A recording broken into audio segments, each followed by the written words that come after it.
I'm Tone. I'm the founder and CEO of Culture Intelligence, and this is a new global CultureCast. Our ambition is to talk to global culture intelligent leaders and stakeholders to increase insight and applicability in how culture can be built better and how it can turn business into success. So, the year 2022 was just another turbulent year for us. 94% predict significant change in their business models based on that year. CEOs are worried about losing talent. They're worried about industry disruption, hybrid work models, geopolitical uncertainty, cybersecurity, and not to mention that it will slow down their business growth. So, how can we now connect the dots and find smarter ways to navigate the change? What can we trust and where is the bias? My guest today leads the Post-Industrial Forum. He talks about this and he talks about decentralized innovation. And he's actually born in Jessheim, Norway. So welcome to us, Chairman and CEO at Post-Industrial Institute, founder at Post-Industrial Forum, Frode Odegard. Hey, it's a pleasure to be here, and thanks for doing this in English because I've been gone 32 years now from the old country, so my Norwegian's gotten pretty rusty after all that time. So it's great to be with you. But we warmed up in Norwegian, so I know you're fluent. So we may just switch a little bit if you're good with that. But let's at least get your story in English. So. Let's hear your story not in 60 seconds, but just the highlights of how did you end up in the Valley and why did you stay? Yeah, my Silicon Valley story. Everyone's got one. It's like Hollywood. So yes. I was born in Oslo, and I grew up just north of Oslo, and when I was in high school, I started a software company. Couldn't find a lot of venture capital, and so I ended up immigrating here pretty soon after. And my family was in the tech business. My father was in the Norwegian intelligence, military intelligence service, and then got into the tech business. Started a company in the process control industry, and I basically grew up in his lab. So I was doing pretty interesting embedded software as a child, basically. And so even though these days, I work on sort of next generation of management thinking and innovation strategy and so on, I really grew up on the technology end of the spectrum. And you told me you were coding at the age of 11, actually. Yeah, well, that was as soon as I could. I was doing hardware before that, but yeah. Okay. So I was like 13. I was working on my first compiler and so on. So, wow. And I basically, when you grow up in a lab like that, you have all the toys. You have engineers who can ask. They can answer questions. You get lots of encouragement, and you're reasonably smart. I mean, it's a great advantage. So. So I sucked up everything like a sponge, and much later in life I learned about the challenges of the people side of the equation, which is just as difficult, different kind of problem. But I was very lucky. So that's good. Yeah, and you actually decided to stay in the Valley. Yeah. So what happened is I arrived here, I guess 1990. I traveled here before because I was on a couple of international standards committees, another awkward record, and I was on the board of the Sun Microsystems user group. So I co-founded the Norwegian chapter with a very interesting Norwegian tech alum you should have on the show sometime, Helge Skrivevik, in Oslo. Yeah. And then they asked me to run as a European representative, and Sun Microsystems at the time had a separate nonprofit, which was the user group, and it held conferences and this is when the people used Unix workstations were primarily tech people. Later on it became more of a business thing. And so it was just a great setting to meet a lot of interesting people. So between my programming language standardization work and the Sun News Group and so on, I traveled here. I met some interesting people. So when I arrived here in 1990, I didn't start from scratch. I had some relationships already, and I was here till 93 or so. And I think that's when we had a big California recession. It was challenging for a lot of people. I mean, it was more challenging than what's happening now. And at the time, at least for Silicon Valley, it felt more comparable to what happened in 2008, 2009. So I ended up moving to Southern California for a while, which I found to be a less stressful setting. So I really feel more culturally like a Southern California person in many ways. And then a beach person? Not so much beach, but just I lived especially in San Diego for a long time, and it's laid back. There are a lot of incredibly smart people doing technical work there. And then I would just travel up to the valley on a regular basis. And then about 13 years ago, I moved back up here again because the gravity of Silicon Valley was hard to resist. So how was the culture then? We need to talk culture here, Frode. So what was different in the valley then compared to what it is now? Well, the valley, it's said that the valley reinvents itself. Every few years it's a new Silicon Valley, and also every few years it's a new set of people, because just like Hollywood, people go to school elsewhere, they move here to for their great career break, and some of them end up staying for a while. Some of them will do one or two startups, they'll do well, they'll start families, then later on they'll move out to the suburbs, or they'll move back to the Midwest or wherever they grew up. So there are some people who've been there for a long time, but otherwise you have different category of people that sort of come and go. And I think that's something that contributes to the creativity of Silicon Valley.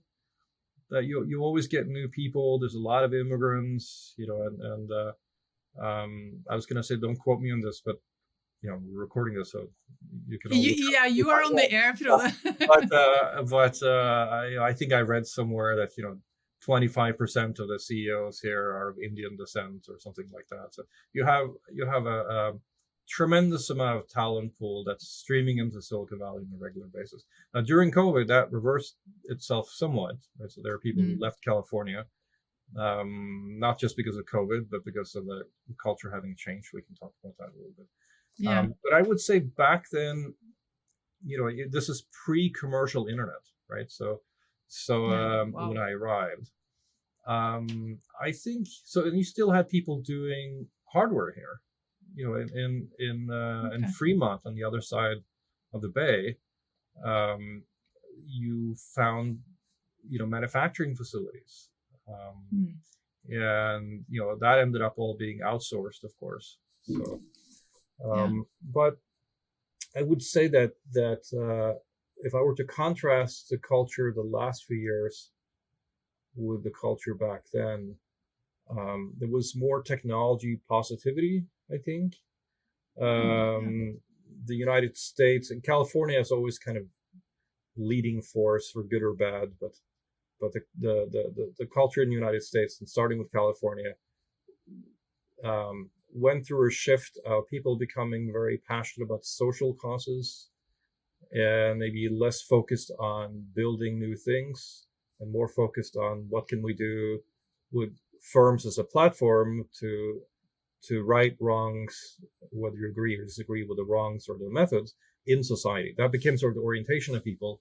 Okay. And I feel, and that's the whole woke culture, and there's been a backlash against that, I think. And now that's related to why some people have left the area. But people are still moving here. I feel like the culture is shifting back more towards building the next new thing now, which I think is good. And we just held an event a week ago focused on generative AI that generated a lot of excitement. And that's a current hot new thing now, generative AI. And it keeps reinventing itself. So and someone posted this on LinkedIn. Gosh, I forget who it was now, but I thought it was really good. that Silicon Valley is where generative AI is invented, and Europe is where it gets regulated. So the mindset here is much more unafraid of, let's build stuff. Yeah. Yeah. And I think the mindset's different elsewhere, not just Europe versus Silicon Valley, but also Silicon Valley versus the rest of America. It's Yeah. like that. So yeah. That's interesting. So let's jump right into that generative AI, because I have a lot of questions around that, obviously, and you're the perfect person to help shed some light on some of that. And so, for people that don't really yet know all there is to know about it, can you just a little bit tell me, where are we now with ChatGPT and augmented reality and all the generative AI that's in the social media? What would you say? What's the status of all of that? Oh, well, that's a big question. So, augmented reality is a whole separate thing. Of course, that's related to virtual reality and overlaying that with what we can see around us. But what I would say is, the idea of generative AI has been around for quite a long time, and actually the generative approach goes way back. It goes back to genetic algorithms that even before, where the idea is that the software, given a request, can generate a lot of different options that we can then narrow down and so on. And so for what we see now, with the work that OpenAI is doing, it's based on large language models. And so now you train the AI by having it read a tremendous amount of text, and now you can prompt it. And essentially what you get is a very, very sophisticated autocomplete. That's a very simple way to explain it. Autocomplete. That's interesting. Yeah. So based on statistical weights and so on, it can intelligently guess what you would want it to transform the input to. Now, I'm not an AI expert, I should hasten to add. My expertise lies in the area of the future of work and future of organizations and so on. But, we're getting there. I held a little short talk at our Tuesday event last week about how this relates to organizational transformation, and the focus for the event was on using it to accelerate innovation. And what you now see is that this technology is powerful enough so that you can use it to help you change code if you're a software developer, to help you write bits of code. I used it back in December to write a bunch of Python code to talk to databases and so on for a separate project. And it does remarkably well. And of course, there are people who look at that technology and say, "Oh, this is, the AIs are coming to take over, and this is true intelligence," because it mimics an aspect of intelligence pretty well. It's like you talk to a human being that doesn't understand really what he or she is regurgitating, but it's the mimicking is close enough, so it adds value. Now, what we'll also have. I have someone say it's not. So it's not about. It's not about smartness. It's about stats. Sorry. Yeah. Sorry for talking over you, but so it has some weaknesses, right? So it will hallucinate. Sometimes you'll fill in the blanks, and you'll say something that looks a bit off, and then if you ask it, are you sure? It'll correct itself, and it it doesn't really know anything in a human sense. But it's only able to work with what it's been trained on. Yeah. So it's more stats. Someone told me it's more about stats than it is about smartness. So it's really about statistics. What did you answer last time we talked about this? But let's go to the organizational part, because that's really the coolest area of this, I think. And what does this do to a normal? Let's start with a normal organization, Frode. What does an organization now have to be good at in order to benefit from this? Well, I think for any new powerful technology that comes around, organizations where people are quickly able to get up to speed and so A, have the awareness, right? B, have the ability to learn about something. So they have to have enough of a technology background in this instance. And C, are able to put their new skills to use. So if you're an organization that insulates you from the outside world, focuses you mostly on internal bureaucratic hurdles and maneuvering from meeting to meeting and so on, doesn't attract people with a technology background and doesn't encourage people developing those skills, and then basically doesn't encourage or even bans the use of these new technologies, you can imagine the result. They're just going to fall further behind. And so we've talked in the past in this field, we've used the term the knowing doing gap, which is the title of a fabulous book I can recommend. It's the Kaplan Norton. Yeah, this continues to be a significant phenomenon. And what's interesting is that with generative AI, you can help expose some of that, right? Because if you train that technology on text captured from internal discussions, imagine you have an organization of 50,000 people, and nobody can easily keep track of who knows what or who said what when. But if you have it read the text of what everyone has said on discussion forums and in the recorded meetings for the last several years, it can very quickly say, well, Lisa Anderson, back in August of 2018, mentioned the company that was doing X, and maybe we should go talk to them. So I think that's so for accelerating internal development, just becoming more aware of the knowledge we already have in-house is something that technology can help with. And of course, keeping track of what happens on the outside, same thing. Reading lots of text, summarizing the text, being able to ask questions about the text. And then you have, for any new research and development, it's going to accelerate all of that significantly. Not just on its own, because as I mentioned, it's not flawless. It will make mistakes, just like a human software developer will make a mistake.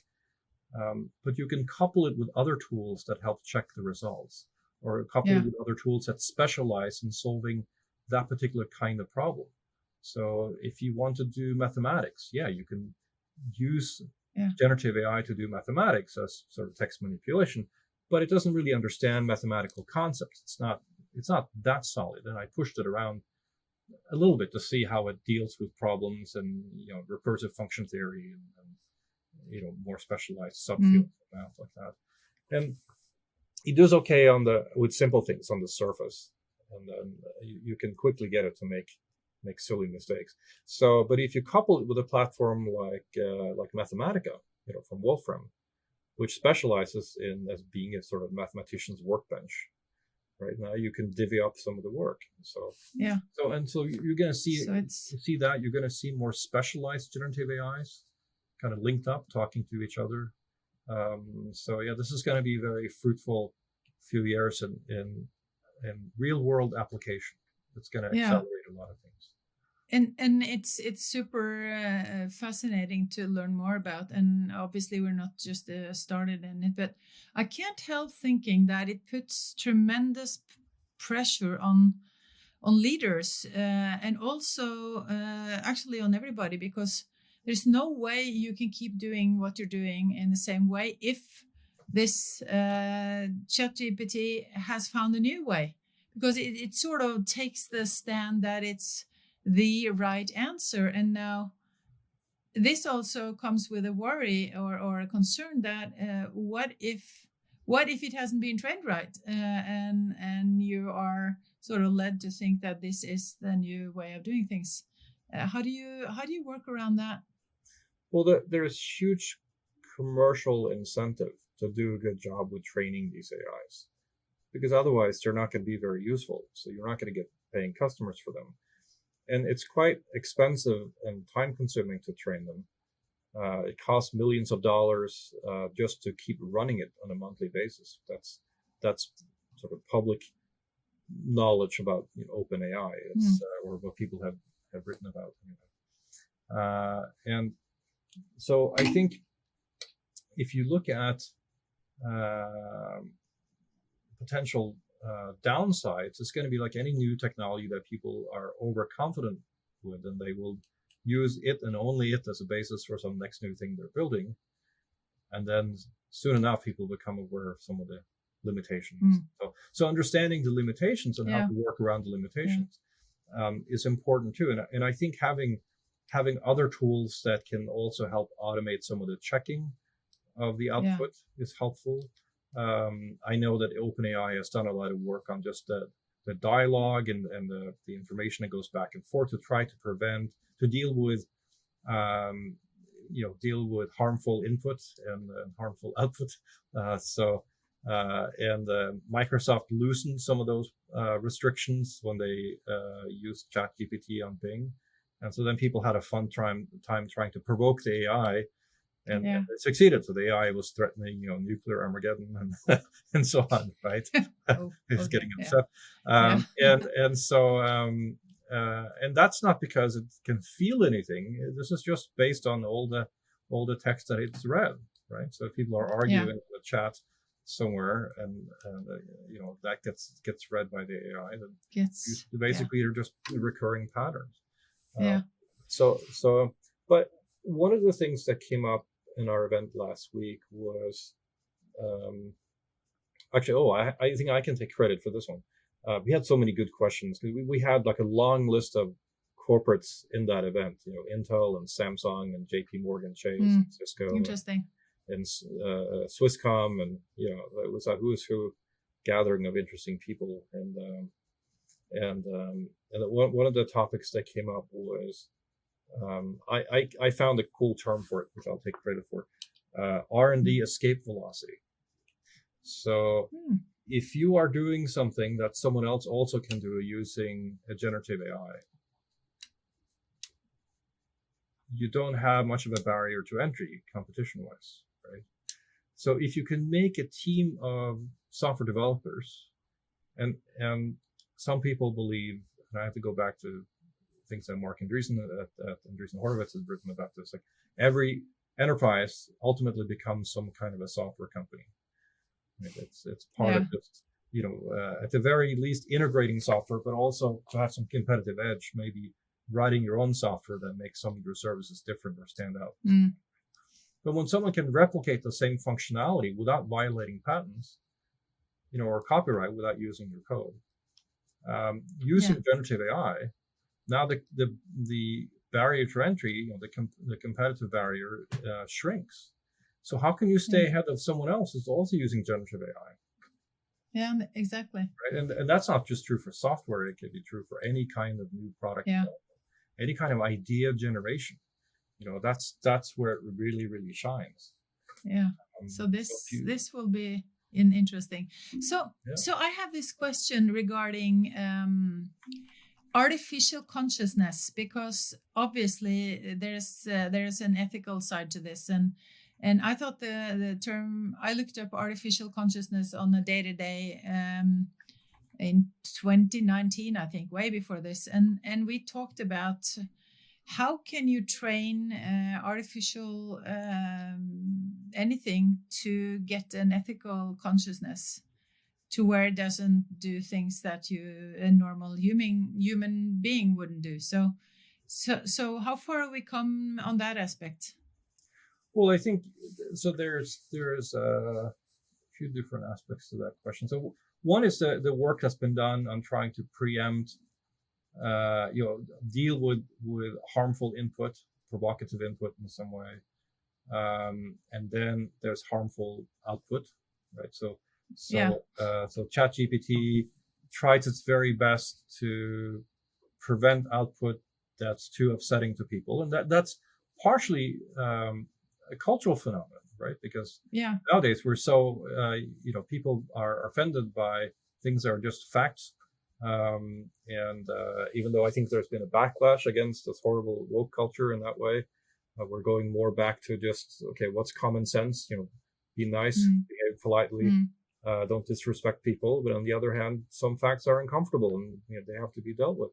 I think depending on the customer, depending on the usage, you'll get different kinds of restrictions. Now, if you're talking about real ethics, that's a philosophical question also. Like, what is ethics, right? So I would define it as the part of philosophy that tells us about what is the good and for whose purpose, and how do we live a good life. Yeah, the right thing to do. And a lot of people just equate it to the code of ethics that's dominant in the culture where they live. So if you live in a European country, it might default to to Christian ideas of ethics, like altruism, being nice to others before you take care of yourself. And I'm an objectivist, so I think what's the most important thing is to act in a rational fashion to uphold the value of human life, starting with your own, and pursue human flourishing. And if you grow up in an Islamic country, people would have a different kind of answer. And so the way they would want to try to mimic that, because that's the best we can do with an AI, right? They're not sentient and not independent of us. The best you can do is to take your own values and your own thoughts on these subjects and try to make it mimic them as much as possible. Now, this becomes very interesting when you have AIs interoperating, and that is an AI interoperability is a pretty new but exciting field. And then they may disagree on how to handle things. And then you can link that to a payment scheme to incentivize different kinds of behaviors. And the last part, I think, is concern about connecting AIs to physical devices. And so that's what you see in science fiction movies is, the robot arm that suddenly comes out to strangle you. The AI is upset. We don't want that. Right. And even if it's not an AI, right? If it's malicious software, that can happen. And so I would view that just as a security challenge, right? Computer security challenge is you and we can use encryption technology to limit who has access to physical equipment and so on. Okay, That's not a new challenge in itself. It's just it's about the composition of these various problems. Okay, so I think this my hypothesis is that this will be one of the most fascinating and important areas in business for the next years to come. To combine where we're going in software to how we want to live values wise and how we can integrate the two. So it's super fascinating to hear your thoughts on it. And I know also that you are in the Post-Industrial Forum and you created this to share ideas and all that. So tell me a little bit about what is that forum going to do for us? Yeah. So so just to backtrack a little bit. So the Post-Industrial Institute is a research and advisory firm that I started 18 years ago now. We work on what's the future of management science. We help investors, primarily private equity, corporate venturing. We advise them on trends and strategies. And we advise large companies on how to transform faster and how to interpret all of these things that are happening around us. And we think the right narrative, the right sort of background theory for all of everything that's happening is that we're transitioning to what we refer to as a post-industrial civilization and culture. And that's where we move from centralized production, manufacturing, to decentralized production. And the way we work, the way we live, and also is starting to decentralize more. So now lots of people are working from home. This really was begun by the commercial internet and smartphones and made it possible to build very capital efficient business models that function in a way where you decouple people and assets from firms. So the forum is an initiative that we started back in 2019. We launched it in the city of London, and then in 2020 here at our headquarters in Silicon Valley. with our anchor partner, which is SRI International, formerly known as the Stanford Research Institute. They host all of our events. And the purpose of the forum is to gather corporate executives, founders, and investors, and also policy people together to talk about how the world is changing, both in terms of new technologies and in terms of new ways of thinking about what work should be like or what work is becoming like, and how organizations are evolving and so on. And I think you can approach these questions in two different ways. One is to say, well, how do we prevent all the bad things that might happen? So again, that's kind of the risk angle. So that means we have to constrain, regulate, and so on. But in practice, it's almost impossible to do because you're always going to lag behind. And I think the most ridiculous version of that is when the EU decided that everyone with a mobile device needed to have a USB-C charger. So my comment on LinkedIn was basically ein Volk, ein Reich, ein cell phone charger, right? Okay. And then you have more of a Silicon Valley mindset traditionally, which has been, well, this is great. Let's see what we can build with this. Let's see what comes from this.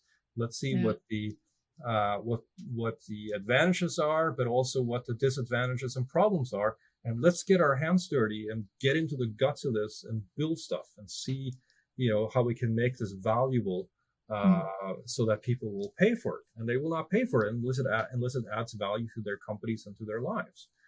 And so you have a much more forward-leaning attitude, much more positive attitude. And so in the forum, that's more the values that we have. That's more what we stand for. Right. And that doesn't mean that we don't confront some of the risks and some of the challenges of this. But the mindset is, well, how do we solve them? How do we find a business in this? How do we create real value, as opposed to just worrying? And the regulations. Regulations. Yeah, that's a preemptive. It's a kind of a shortcut. Instead of passing a real law, you have kinds of preemptive systems, and that's just going to hold back human flourishing, in my view. So.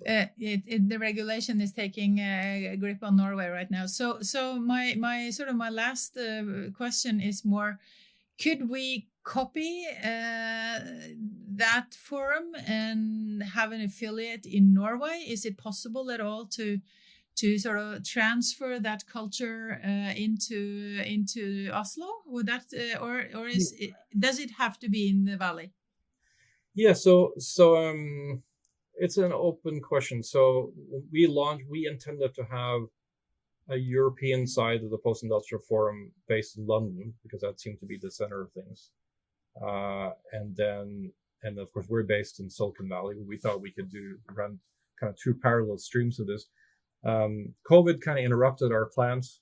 So 3 months after our Silicon Valley launch in 2020, we were all in lockdowns. So we did online events only for a couple of years. And then last year in April, we resumed in-person events. So we did 4 events last year. We're going to do more events this year, including a large conference in October, which we're about to announce. Let me know. So, but then for Europe, I think we will.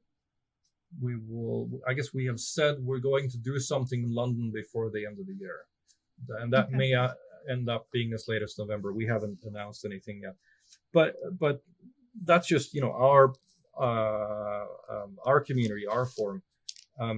Culturally, whether something like this can be done in Scandinavia or in Norway, sure, but you got to find people who have the mindset that resonate with that. And the way you do that is you have to be very clear on what you stand for that's different from default surrounding mindset. And you have to gather those people, and that might be a smaller number of people to begin with.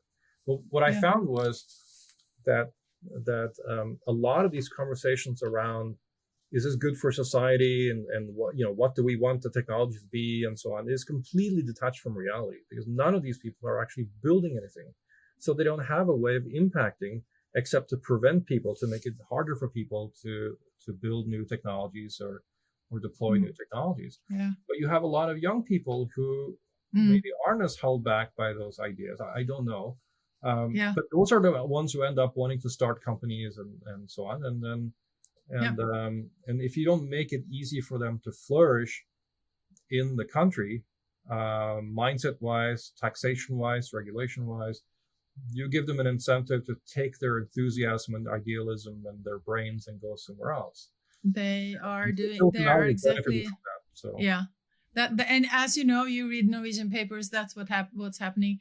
But it's not going to be a political forum in this conversation. But I think some of the things that we know about Norwegian culture, we know what the values are. We definitely have the mindset to learn and to live with things that can be developed. So it shouldn't be a culture barrier, but like you said, it's a matter of identifying people who want to pursue that and to think like a Silicon Valley person. And I think it's more about unconsciousness, I think, than about resistance.